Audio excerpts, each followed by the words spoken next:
Hi, it's James Harrison here to talk about the next Daily Drumming Influence Revisited, originally posted in 2012. Today it's a little bit of a strange one. It's a collective, a group, if you want to call it that. It is the Blue Devils drumline, and I'll explain why.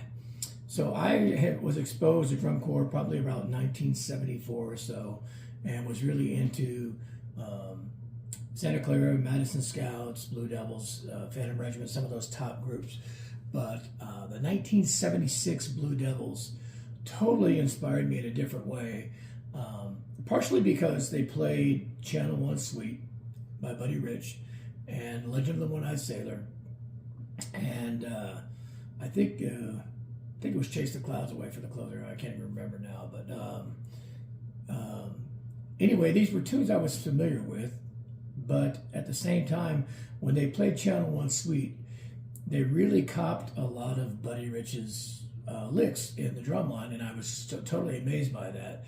And I would put headphones on. I bought the albums, and I would put headphones on and have a marching snare in the living room and try to play at least what I thought I heard. Obviously, I didn't know what the stickings were, stuff like that. I just played what I thought I heard. Obviously, I missed a lot of some of the flams and stuff probably. But anyway, I was just amazed at that. And then I saw them the next year on the 77 tour, and they did that again.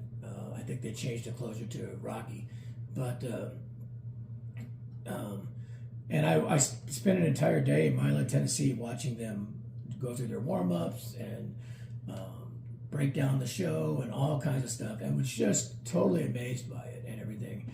And that totally inspired me to, I guess if you want to say, take the initiative to try to do a lot of that kind of stuff, not only with the high school drumline in Murray, but just to try to take over and run things like I had seen.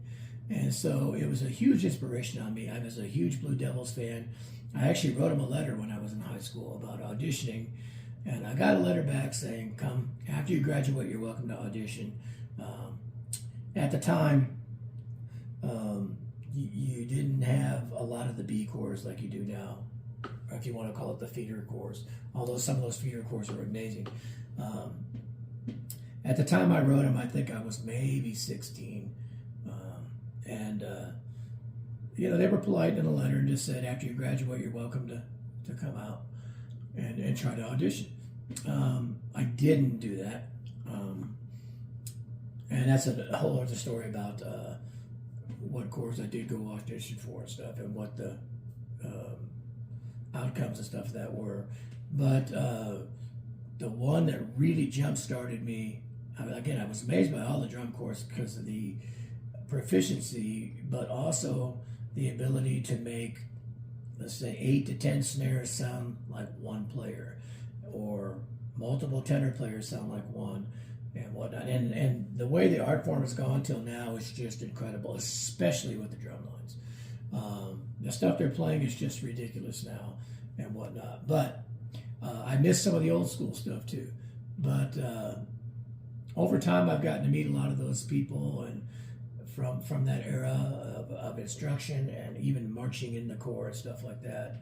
And they've all been gracious and sharing ideas and licks and stuff. But that particular era, that 76, 77 era of when they were doing the Channel One Suite, is the one that totally inspired me to really, really work on rudiments and stuff like that. And I didn't abandon drum set, but my focus became very rudimental for a while there because of stuff like that. So to say they're not an inspiration would be a crime, because they are. So today, the Blue Devils drumline is the drumming influence for the day.